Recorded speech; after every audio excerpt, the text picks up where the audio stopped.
வணக்கம், ஆடிட்டர் கிருஷ்ணன் பேசுகிறேன். இந்த வீடியோவில் நம்ம இந்த ஃபவுண்டேஷன் கிராஷ் கோர்ஸ் லான்ச் பண்ணுறதை பற்றி தான் பேச போகிறேன். ஸோ உங்களுக்குலாம் தெரியும், நம்ம லாக் வந்துட்டு கிராஷ் கோர்ஸ் லான்ச் பண்ணியிருந்தோம். ஃபவுண்டேஷன் லாக்கு அது முடிச்சிட்டோம், சக்ஸஸ்ஃபுல்லாக முடிஞ்சிச்சு. 15 நாள் லான்ச் பண்ணியிருந்தோம், 15 நாள் முடிஞ்சு போச்சு. இப்போ அடுத்தது ஃபவுண்டேஷன் எக்கனாமிக்ஸுக்கு பசங்க கேட்டிருக்காங்க. ஸோ அந்த ஃபவுண்டேஷன் எக்கனாமிக்ஸ்க்கு வந்துட்டு நம்ம நவம்பர் 11லேருந்து 10 நாள் கிளாஸ் எடுக்க போகிறோம். தீபாவளிக்கு ஒரு நாள் லீவ் விட்ருவோம். ஸோ 10 நாள் கிளாஸு, டெய்லி 1 மணி நேரம், 5:30லேருந்து 6:30 ஈவினிங்கு. ஸோ நீங்கள் காலேஜ் போகிறவங்களா இருந்தால் காலேஜ் முடிச்சு தான் அட்டன் பண்ணுற மாதிரி இருக்கும். பரவாயில்ல, ஜாலியாக அட்டன் பண்ணுங்கள். ஸோ இதுக்கு ஃபீஸ் வந்து 600 வரும். இதுக்கு நான் சஜஸ்ட் பண்ணுறது என்னென்னா, நீங்கள் கண்டிப்பாக ஜாயின் பண்ணுங்கள். ரெண்டாவது, நான் ஒரு கொஷின் பேங்க் புக்குன்னு ஒன்று எழுதியிருக்கேன். நீங்கள் என்ன தான் ஸ்கேனர் வச்சுருந்தாலும் இந்த கொஷின் பேங்க் புக் வாங்கிக்கிங்க, இது ரொம்ப யூஸ்ஃபுல்லாக இருக்கும்.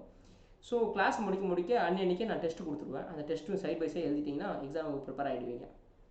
ஸோ ஹோப் வந்து இந்த ஃபவுண்டேஷன் கிராஷ் கோர்ஸ்லாம் உங்களுக்கு ரொம்ப யூஸ்ஃபுல்லாக இருக்கும்னு நினைக்கிறேன். ஸோ கண்டிப்பாக ஜாயின் பண்ணுங்கள், உங்கள் ஃப்ரெண்ட்ஸ்க்கும் ஷேர் பண்ணுங்கள். ஸோ இன்றைக்கி நாளைக்கு வரைக்கும் ரெஜிஸ்ட்ரேஷன் ஓப்பனாக இருக்கும். சம்டைம்ஸ் இன்னும் ரெஜிஸ்ட்ரேஷன் இன்னும் ஃபுல்லாக ஆகலைன்னா இன்னும் ஒரு நாள் வரைக்கும் ஓப்பனாக இருக்கும். ஸோ உங்களுக்கு வந்துட்டு இந்த 3 நாளைக்குள்ளே ரெஜிஸ்டர் பண்ண ட்ரை பண்ணுங்கள். லிங்க் டிஸ்கிரிப்ஷனில் இருக்குது. புக்ஸ் ஆர்டர் பண்ணுற லிங்க்கும் டிஸ்கிரிப்ஷனில் இருக்கும். கிளாஸ் ரெஜிஸ்டர் பண்ணுற லிங்க்கும் டிஸ்கிரிப்ஷனில் இருக்கும். உங்களுக்கு யூஸ்ஃபுல்லாக இருக்கும்னு நினைக்கிறேன். தேங்க்யூ.